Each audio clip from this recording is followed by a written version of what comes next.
Hi, everyone, and welcome to the newest episode of Just Be with Erica Trinette. Today, I want to talk about a topic that is super important and dear to my heart. And it is don't count yourself out, get back up. And when you think about that, it could be various things that you're thinking about. Like, what are you counting yourself out about? What is it that you need to get back up from? Where have you fallen? And stayed there thinking that that's all that it was, that you couldn't get back up because you've fallen 10 times. And you're like, there can't possibly be an 11th time where I'm able to get back up and finally succeed. But today I want to provide a little bit of encouragement, a little bit of hope, and let you know that you do not need to count yourself out. Matter of fact, count yourself in. You are so worth it. And you are so worthy of this process and being able to get back up. Don't look at it as a negative, but look at it as an opportunity to do more. Thinking about the topic, thinking about the topic of not counting yourself out, there was a time in my past where, and I've always known for many years rather, that I wanted to be in the education field. I graduated high school, and literally the same year I graduated, I went back and became a substitute teacher. I went to college and tried to pursue nursing and quickly realized that was not my passion. But when I took a creative writing course, I was like, this is what I want to do. I want to teach. And it took me time. So the traditional process of becoming a teacher, you go to undergrad, you do your 4 years, you come out with your teacher certification. Mine didn't exactly go that way.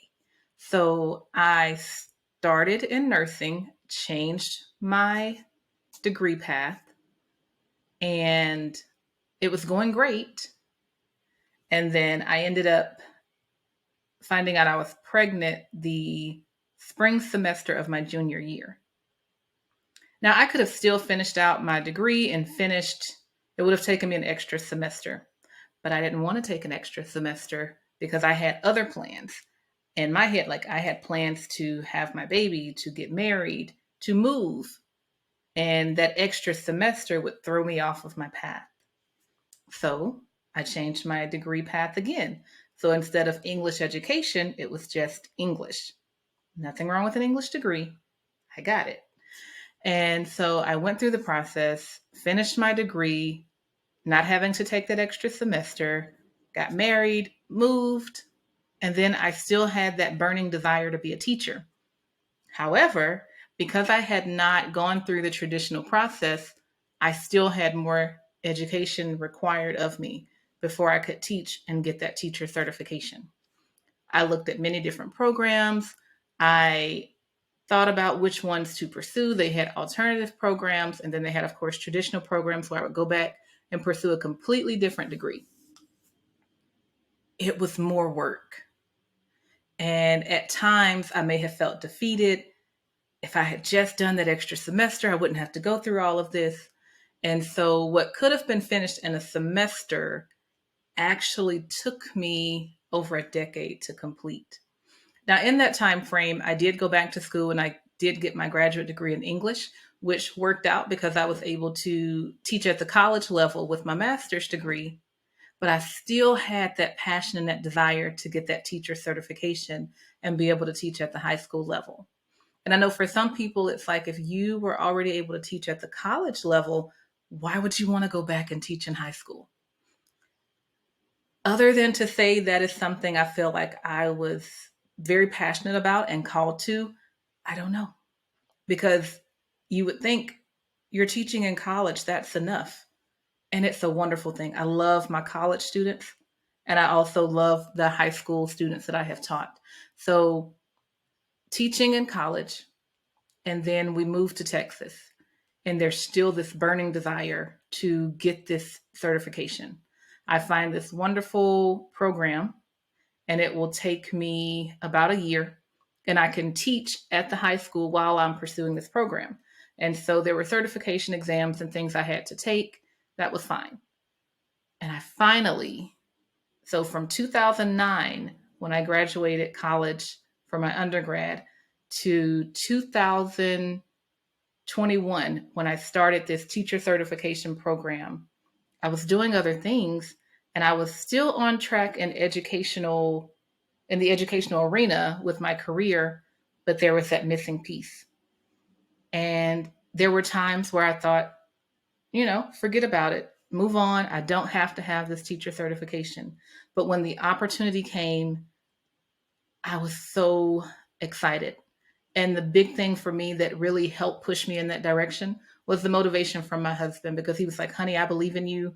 And he knew, because we met in college. So he knew how long I had wanted this certification, how long it had been on my heart. Went through the program, had a great year teaching, took my exams, passed my exams, received my teacher certification.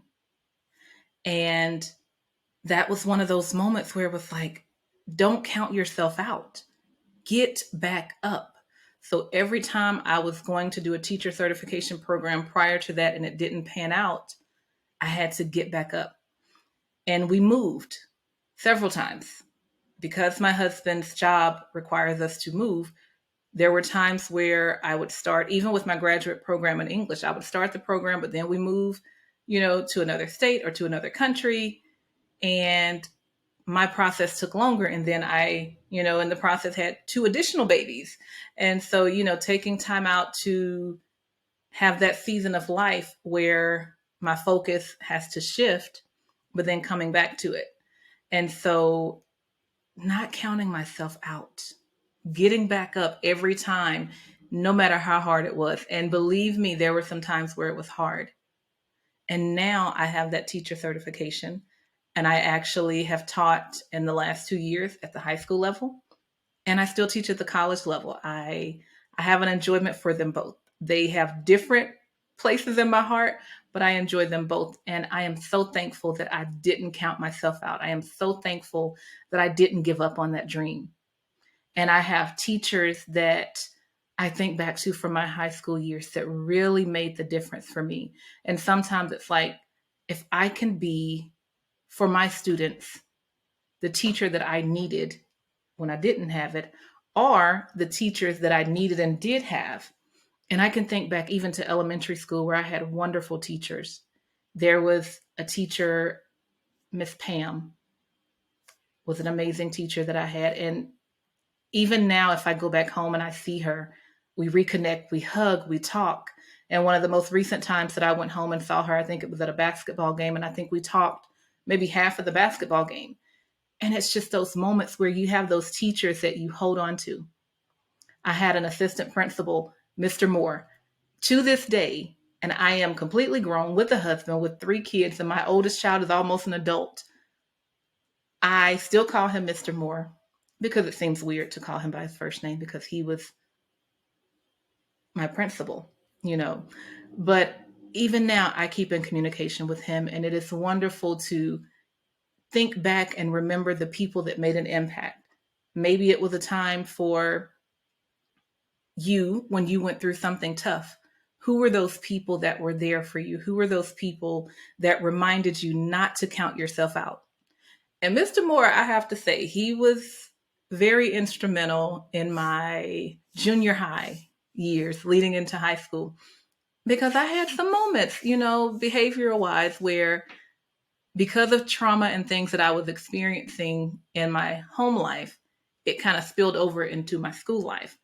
And I still remember Mr. Moore just reminding me that I could be successful, that I could do great things, but I had to make a choice to change my behavior. Now, he didn't know the things that were going on in my personal life. He didn't know the trauma that I was experiencing, the abuse, or any of that.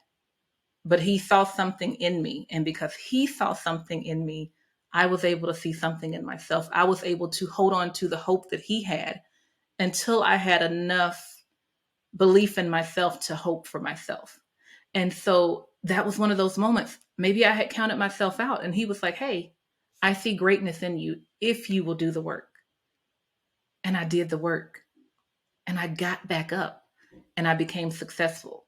My high school years, academic wise, sports wise, I was on it. I was a different person and that mattered. And just thinking about different people, my track coach made such a monumental impact in my life, Coach Green. She isn't coaching anymore. She's retired. One of the most amazing people. Literally from 7th grade to 12th grade, she was right there. And she's still, a message away. I still reach out to her. I still let her know how much of an impact she had in my life, where she encouraged me. Track was not my thing. At least I didn't think it was.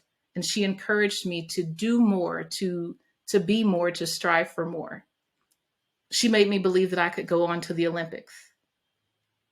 And that was so amazing because there were times when I counted myself out. I didn't know anything about track.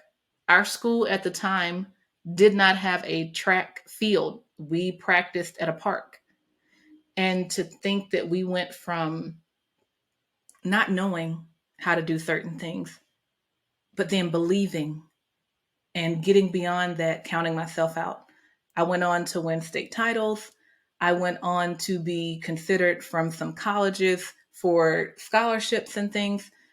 And it was a beautiful thing to have someone else believe in me enough to get me to believe in myself, to say, hey, don't count yourself out. You can do these things.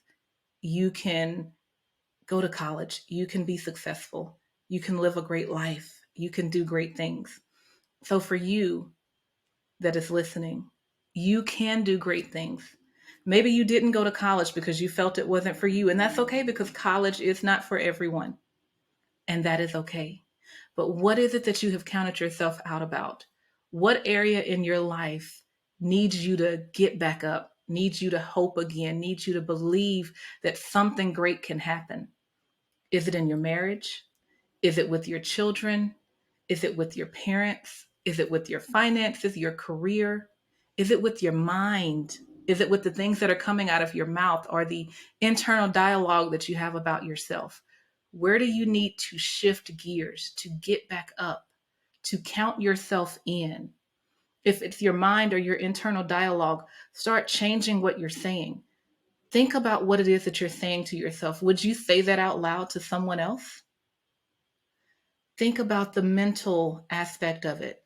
How can you start speaking affirmations over yourself on a daily basis to change the situation, to get back up, to count yourself in? On your career, if it's something where you're not satisfied, what can you do to make a career change? Do you need to go back and take a class? Do you need to go back to college? There are resources and benefits out there so that you can accomplish those things. If it's a broken relationship, do you need to apologize? Or do you need to forgive someone else in spite of their inability to ask for forgiveness? Some of us are holding grudges with people that have gone on and they are no longer here. Let it go so that you can get back up and pursue the purpose that God has for you. Do the hard things and make it easier on yourself. And I know that sometimes it's so much easier to wallow because we're used to, this area where it's like, oh, it's always been this way. I don't expect it to get better. That doesn't mean that it can't get better. But you have to believe that it's possible. You have to know that you can do it, that you can get back up, that you can count yourself in. It starts with you. I believe in you. I believe that you can get back up again. I believe that you can count yourself in. I believe that you can be wildly successful if you put your mind to it. You can forgive that person. You can get a raise on your job. You can get a promotion on your job. You can move into a completely different career field. You can restore those relationships. You can have better. You can live better. You have to choose to do it. So it is my hope and my prayer that you will choose to count yourself in, that you will get back up and you will push forward. You will pursue purpose. You will love yourself. You will forgive yourself. You will forgive others, and you will do great things. Thank you so much for joining me on this episode of Just Be with Erica Trinette. Until next time.